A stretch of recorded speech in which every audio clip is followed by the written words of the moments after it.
Next Monday, thousands of university students and young workers in Nairobi are going to march in the streets. Yeah, and they're risking a lot. Arrest, tear gas, physical violence. Right.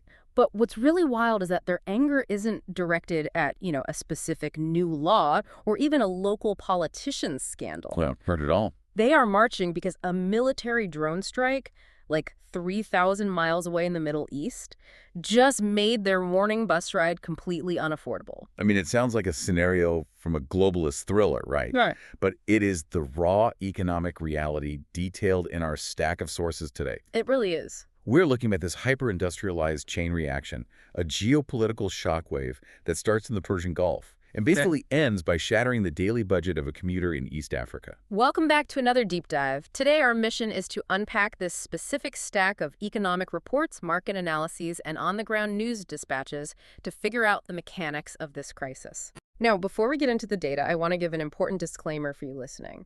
Our sources today are heavily rooted in the ongoing war involving the United States, Israel, and Iran. And that is a highly complex, deeply politicized, and tragic conflict. Very much so. So we want to be clear that we are not endorsing any viewpoints, we are not taking sides, and we are not here to debate the politics or the military strategies of that war. Right. Our sole goal today is to impartially report on the economic data. Yes, just the financial cause and effect chain contained in our source material. We're really just isolating the supply chain mechanics. We want to understand how a military action in one specific geographic region forces an unavoidable mathematical reaction in an entirely different continent. So what does this all mean? Yeah. Well, by the end of our conversation, you will understand exactly how those military strikes in the Gulf directly led to a massive 25% hike in public transport fares in Kenya. Which is huge. It is, and you'll see why that specific economic pressure has morphed into a nationwide political crisis. But to grasp the tension on the streets of Nairobi, we really have to start at the source of the shockwave. Right, the geographic starting point. Yeah, we have to look at the Strait of Hormuz.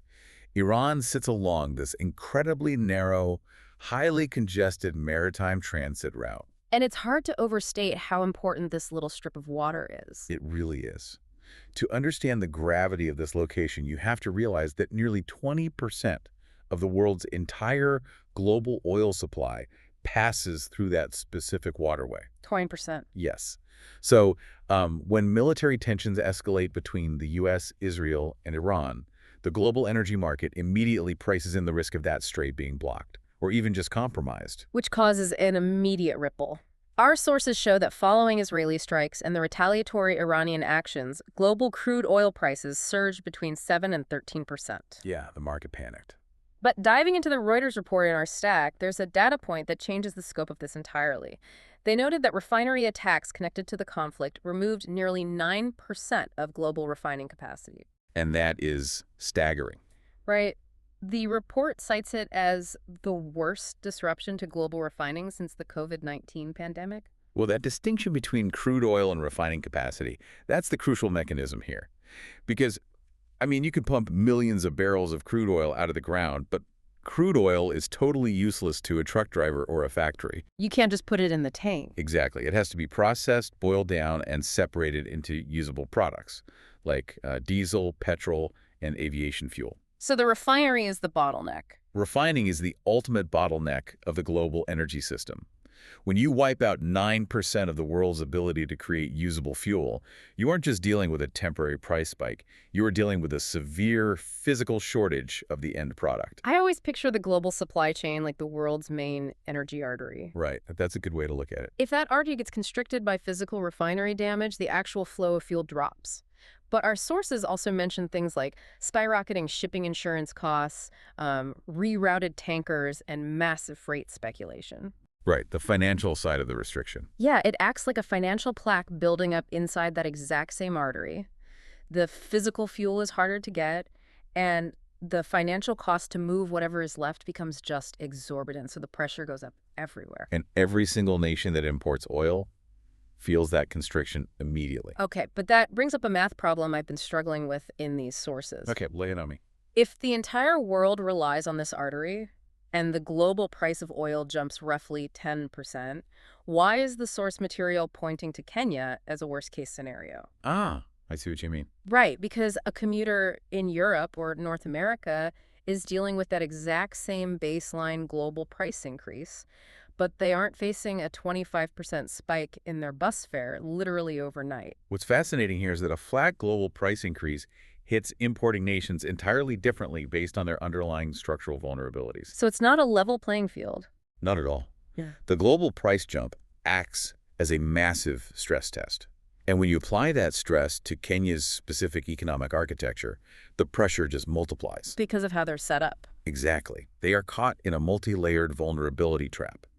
The first layer is their absolute reliance on the Middle East. Kenya imports nearly 100% of its refined petroleum products. Wow. 100%. Basically, yeah.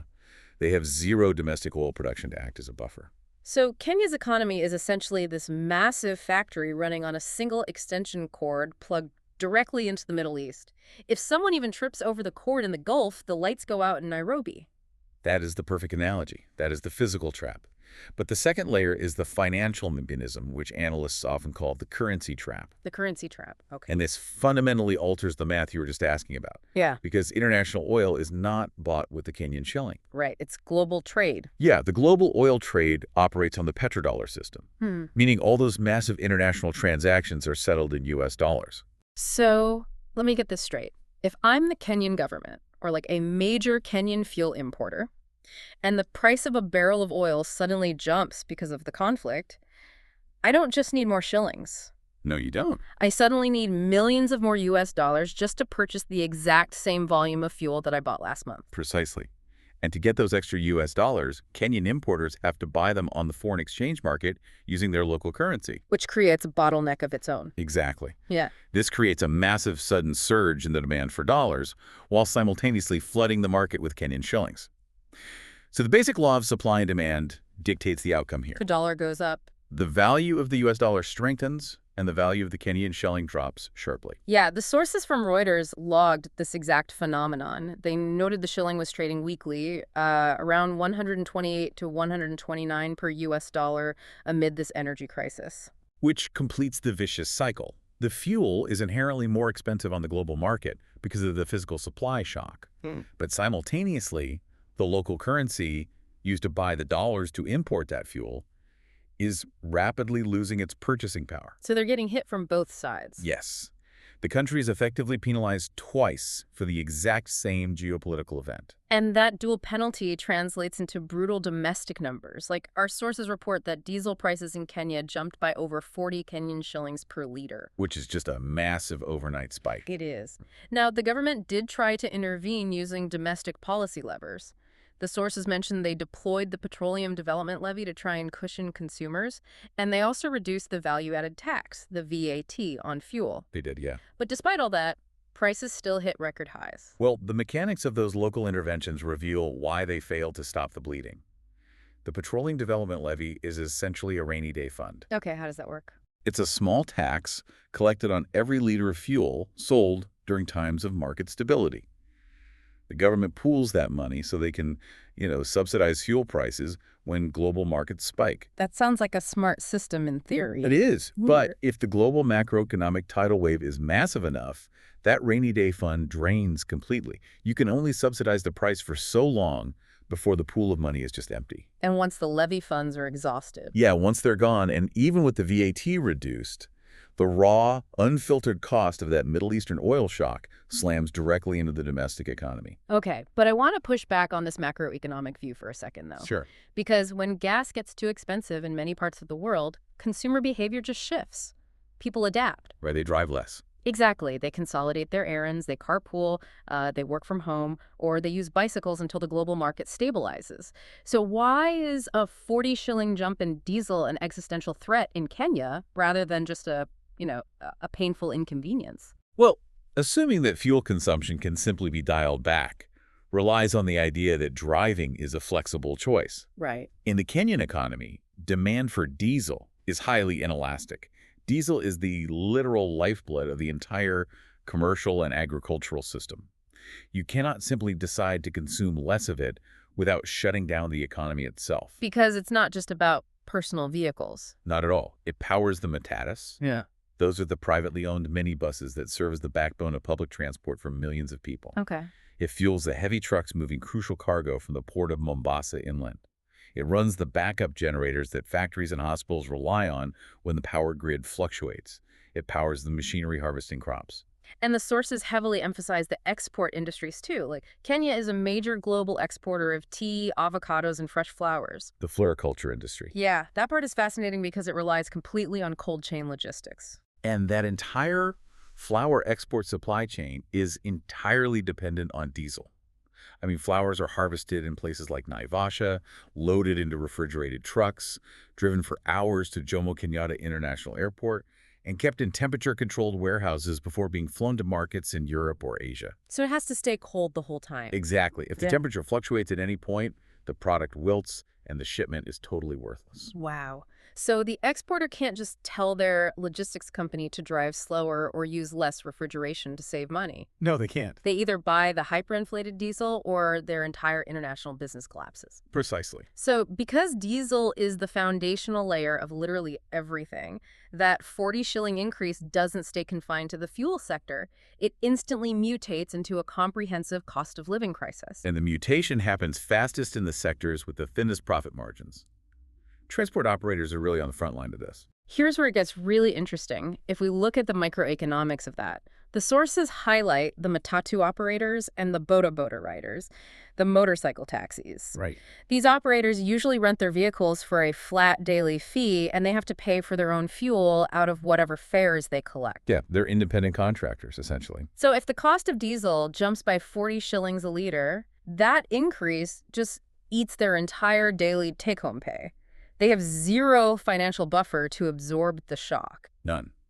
So they are forced to pass the increased operating cost straight to the consumer, like immediately. The reports indicate this led to public transport fares jumping by about 25% almost overnight. To really grasp the weight of that statistic, I want you listening to put yourself in the shoes of your counterpart in Nairobi right now. It's a tough position to be in. It is. Imagine you are a young urban worker, a daily commuter, or a university student.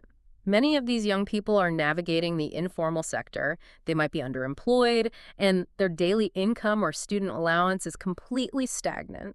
They are operating on a strict day-to-day survival budget. Exactly. So for that demographic, a sudden 25% increase in the cost of just getting to work or school is catastrophic. If not a minor adjustment. No, it doesn't mean they cut back on entertainment or skip a coffee. That 25% fare hike mathematically represents missing a meal that day. It represents falling behind on rent at the end of the month. Yeah. It completely vaporizes whatever tiny, fragile bit of economic stability they had managed to build up. And unfortunately, the squeeze continues long after they step off the bus. How so? Because, as we established with the inelastic demand for diesel, the entire food supply chain relies on those exact same roads. When the trucks cost significantly more to fuel, the cost of transporting staple goods surges. Ah, right. So moving a sack of maize, a crate of vegetables, cooking oil, or milk from the rural farms to the urban markets suddenly carries a premium. Yes, a heavy premium. So our commuter arrives at work having paid 25% more for the bus, only to go to the local market and find out their basic groceries cost more too. Analysts in our sources warned explicitly about this compounding effect. Higher fuel costs are a primary driver of food inflation. It just stacks up. It does.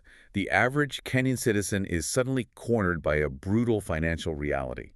They have reduced disposable income from the transport hike, they're rapidly depleting their savings to cover the food inflation, and they are facing increased debt pressure just to maintain the absolute basics of human survival. When you take a massive, sudden economic burden like that and you drop it squarely onto the shoulders of a young, highly mobile urban population that is already stretched to the breaking point, the inevitable result is social unrest. Which brings us to the boiling point detailed in the news dispatches. The protests. Yeah. This staggering economic pressure is the direct catalyst for the massive demonstrations planned across Nairobi and the rest of the country this coming Monday. And our sources make it clear that these protests are not just minor isolated complaints. This is severe, mobilized public frustration. Absolutely. We are seeing social media driving massive organization, particularly among the youth who are most suffocated by the transport and food hikes. But examining the core motivation here raises a pretty difficult question. What's that? Well, The protesters are highly connected, right? They know about the drone strikes. They know the initial catalyst is a global conflict in the Middle East. Yes, they are very aware. So if the root cause is an unchangeable geopolitical war thousands of miles away, what exactly do they expect their local government to do? Like, is this just public venting, or is there a specific, actionable political failure they are targeting? If we connect this to the bigger picture, the motivation outlined in the sources reveals a profound rejection of the structural status quo. Okay. The protesters are not demanding that their government somehow stop a foreign war. They are targeting the domestic failure to build resilient safety nets. I see. The anger is rooted in the fact that the entire burden of this global shock is falling squarely on the citizens. I mean, they are already dealing with high unemployment, they are already facing increasing taxes to service national debt, and they feel there is a complete lack of governmental sensitivity to their daily reality. They are essentially telling the authorities, we literally cannot absorb these rising global costs anymore. We are out of buffer, and your current economic system leaves us completely exposed. Exactly. And this puts the Kenyan government in an absolutely impossible balancing act. The policy levers available to them are, well, essentially a trap. So? If the government steps in to massively subsidize fuel and artificially lower the prices for the citizens, they have to borrow more money. And Kenya's national debt is already a massive systemic concern. It's a huge issue. If they borrow more to subsidize fuel, they risk infuriating international lenders like the IMF, which could lead to a sovereign default or, a total currency collapse. But the alternative is equally volatile. If the government refuses to subsidize and simply lets the local fuel prices rise freely according to the brutal dictates of the global market, the public anger just explodes. Which is what we're seeing. Yeah. Okay. The cost of living becomes unbearable, and the protests intensify. The authorities are already issuing warnings that the demonstrations planned for Monday will disrupt businesses and damage an already fragile local economy. It is a perfect catch-22. What started as an energy supply chain issue in the Persian Gulf has completely morphed into a full-blown domestic political crisis in East Africa. It's a chain reaction. The government is totally trapped between the unforgiving math of global geopolitics and the very real, immediate domestic hunger of its citizens. And the coming weeks are going to be critical to monitor, because the trajectory of this crisis depends entirely on variables outside of Kenya's control. It's completely out of their hands. It depends on whether the Middle East conflict escalates further, whether maritime shipping through the Strait of Hormuz can actually be secured, and how the global oil markets price in future risks. So they're just waiting to see what happens globally. Pretty much. Yep. If those global oil prices continue to climb, Kenya is looking at even higher food inflation and potentially destabilizing unrest.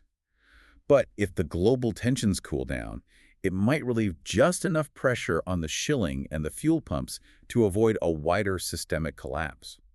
When we lay all the evidence out, it really is an incredible chain of events.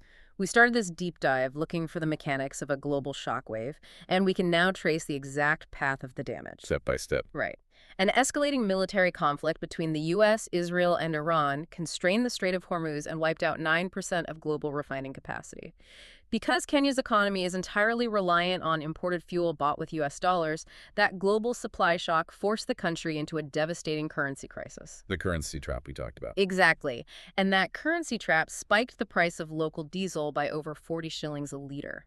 Because diesel powers the entire road-based economy, that spike instantly exploded the daily transport fares for students and young workers by 25%. Which then bled right into food inflation. Yep. Bleeding into food inflation, erasing their ability to survive, and ultimately igniting nationwide political demonstrations this coming Monday.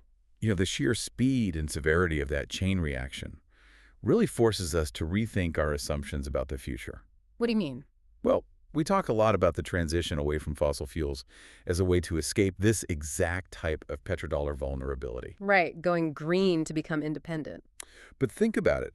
If a global oil shock can destabilize a nation's political infrastructure in a matter of weeks, what happens when a country's entire electric vehicle grid and renewable energy storage relies on critical minerals like lithium and cobalt? Oh, wow. Minerals that are controlled by equally volatile geopolitical rivals and concentrated in entirely different global choke points. I mean, are nations actually moving toward energy independence, or are they just trading one vulnerability trap for another? Can a country ever truly be politically independent if it is entirely energy dependent? That is a brilliant, unsettling question to leave on. A reminder that in a hyper-connected global economy, the extension cord is always plugged in somewhere, and whoever controls the outlet controls the stability of the entire system. Exactly right. Well, thank you for taking this deep dive with us today. It's a complex, heavy reality to process, but uncovering the hidden mechanics that drive our daily lives is exactly why we do this. Keep asking questions, keep looking past the headlines, and we will catch you on the next deep dive.